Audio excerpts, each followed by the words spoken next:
Mesdames et messieurs, bienvenue à toutes et à tous dans cette revue de presse de la fin de la semaine. Changement de la Constitution, Félix Tshisekedi capitule, nous explique les bi-hebdomadaires d'information générale exclusive RDC.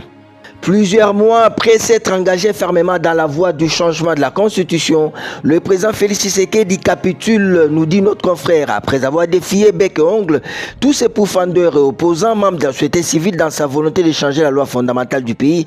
Le chef de l'État semble vouloir abandonner sa position. Ceci est le constat fait par plusieurs observateurs qui ont suivi religieusement les discours sur l'état de la nation prononcés aux deux chambres du Parlement réunies en congrès au Palais du Peuple le mercredi 11 décembre.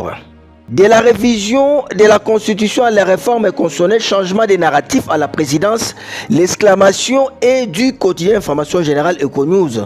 En quoi notre confrère, le débat sur la Constitution républicaine du Congo prend une nouvelle dimension. Lancé depuis Kisangani par le président Félix Tshisekedi, le sujet a évolué.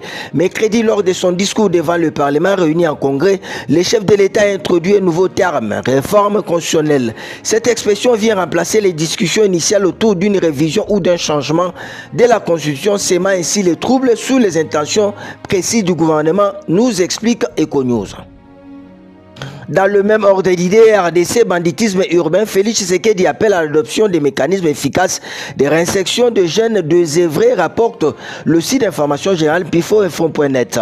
Une plus grande rigueur dans la répression des actes criminels en conformité avec notre législation s'avère également primordiale. À cet effet, le gouvernement a lancé le processus de dotation en matériel roulant à la police nationale et aux administrateurs des territoires pour leur itinérance. Aussi, dans le cadre de la participation directe des citoyens à la gouvernance sécuritaire, il a été mis en place des comités locaux et provinciaux de sécurité, a-t-il annoncé lors de son adresse au Congrès.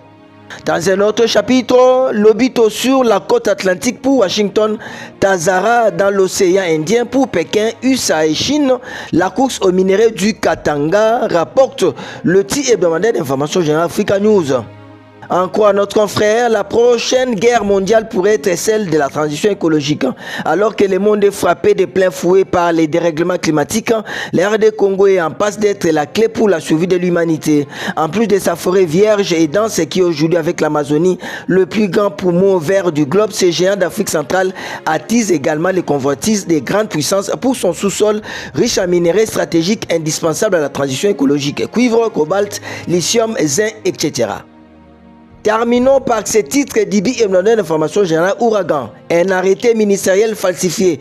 Goma, Otto Bazi et ses complices sur la sellette. En quoi notre confrère intouchable Otto Bazi a la réputation défenseur, mieux des faussaires. Dans les dossiers fonciers au Nord Kivu, il a laissé que non seulement défier la justice, mais surtout d'embarquer dans ses coups même les magistrats les plus réputés. Avec son faux arrêté ministériel, il tente un exploit de déposséder les propriétaires de leur terre au quartier Le Volcan à Goma. Même les recadrats du PG Cassation Firmin Vondé ne les dissuadent pas. Seul Moutamba doit rétablir les victimes dans leurs droits, sinon les récents états généraux ne serviraient à rien. Ça n'est donc fini pour cette revue de presse. Rendez-vous et pour la semaine prochaine.